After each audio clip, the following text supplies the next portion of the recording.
ilalim ng radiator. Minsan ilalim sa loob. Yung doon may Wilson doon, Wilson Supermarket. Ito naman restaurant, Starlight. Dito ako sa Starlight Typical Biryani. Alright, tara! Yun o, Burjuman patpan na yun, advertise doon na api. Burjuman Mall yan, Burjuman Mall. Pinoy Restaurant, ayan, Pinoy Restaurant. Ayan, Pinoy Restaurant. Saka dito palengke pero supermarket. Ito. Palengke. Dumaan. Okay dyan. Okay. Yan, ito yung panadero. Yan yung panadero. Yan, panadero yung doon. Ito, 3&C Grill Restaurant. Ayan, puro may restaurant dito, pira na lang kulang. Yan, ito yung panadero. Yan yung panadero. Yan, panadero yung doon.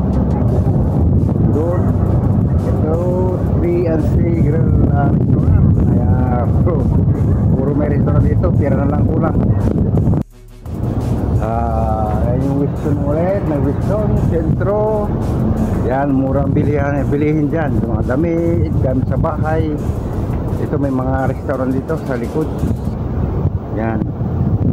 Tapos yung pa. Yan, yung mga parking na dito, parking. Maraming kutsi.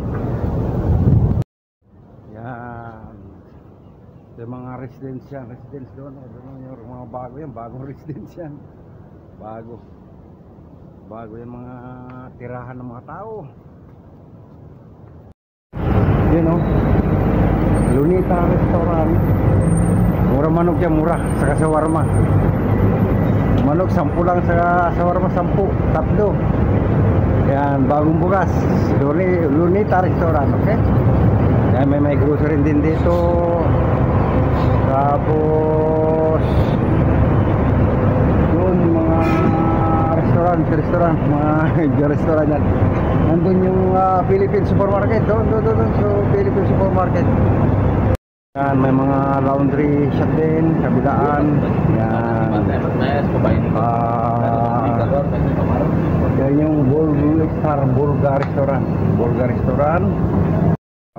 Dito sa likod ko, maraming pagupitan dyan, mga India. Doon may Pilipino pero may kamahalan. Ito yung malakas na bintanang shawarma. Yan, Bright Moon. Yan, pag sa gabi dito, ang daming tao dito sa loob, labas. Yan, nandyan naman sa likod. Yan yung Regent Hotel. Nandyan ang Rockies Cafe. Okay, yan lang po ang nasa paligid ng bahay. Thank you, bye bye.